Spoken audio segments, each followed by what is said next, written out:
بلندترین مقام و منزلت در جنت به نام وسیلت است. رسول اکرم صلی الله علیه و سلم در صحیح ترمذی می فرماید که از الله تبارک و تعالی برای من مقام وسیلت را طلب کنید. صحابگان گفتند که ای رسول خدا، وسیلت چیست؟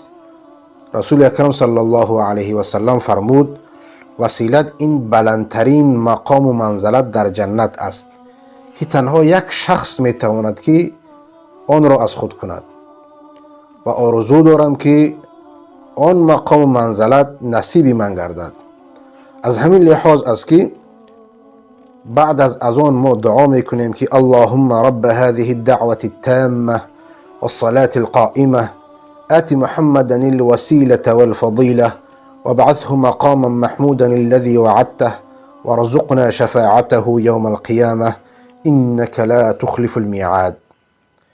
یعنی در این دعا ما از الله تبارک و تعالی طلب میکنیم که این مقام و منزلت را به رسول اکرم صلی الله علیه و سلم عطا فرماید و هر کسی که این دعا را بعد از اذان میخواند شفاعت رسول اکرم صلی الله علیه و سلم در روز قیامت نصیب او میگردد.